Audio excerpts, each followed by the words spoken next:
This is part 2 of the Fulcrum development video. This is the same exact robot field test run that we showed in part 1. And if you also want to know what all these things are, they're thoroughly explained at the beginning of part 1, but this is just information that I used to see during the run. At this point, I've already fast forwarded to the point where the model in part 1 had failed, just to illustrate and show how I changed the model and then run the new model on the replayed data from the field test in order to see the differences. The main big change outside of the model is that I've turned off the feature called robot shadow detection, which was the blue and yellow rectangle that would appear on the color image here around the robot shadow, which would also black out all of the objects in the shadow. That's turned off. So what you're seeing here is actually an output of the model itself, and you can see even though it's just few little white dots, if this was the actual detect robot shadow feature, all of that would be blacked out in the area around it. And then we've improved the algorithms inside of the model in order to detect the actual real obstacles that weren't being detected before. So we can see that this rock right here, which is the one that I believe it comes in contact with in the run and cause it to fail, is being picked up. We're getting the rock here, which is this rock. We're getting this rock, which is that rock. We're getting this rock, which is this rock, which is that one. And then the one that I'm most proud of is this little thing here, is this rock.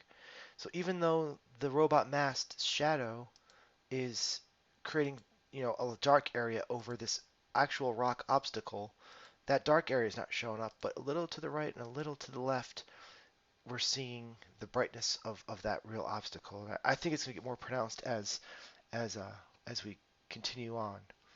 And we can kind of see how now this model's picking up a lot of the darkness of the shadow caused by shadow, which is acceptable for now. This is a good example of the the bright algorithm actually working really well. There, even though there's a lot of noise in it, the the processing of the feature set still gives us a horizon line which is focused on these two obstacles. The obstacle of most importance here, and then this obstacle over here. So that's all fine and dandy.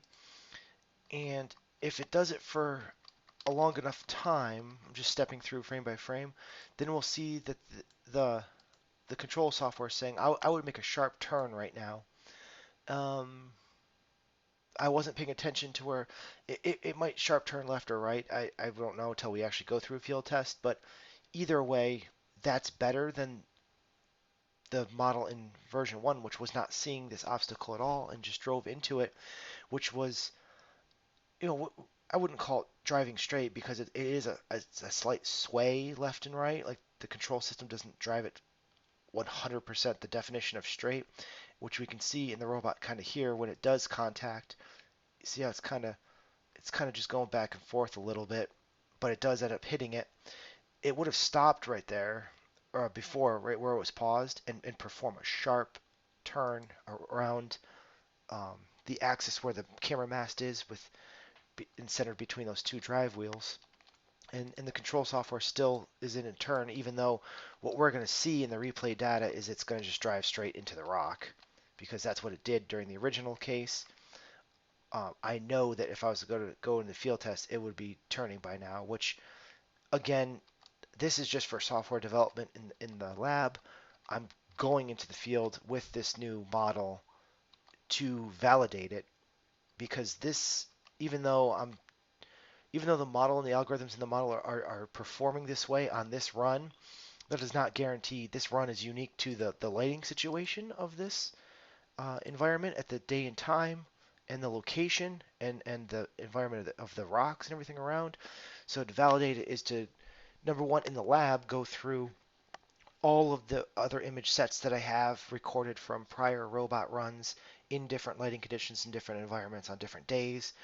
And then when it's time to go, if it passes all of those in-lab old runs, then it's considered healthy enough and good enough to go into the field test, and that's where the real true validation occurs.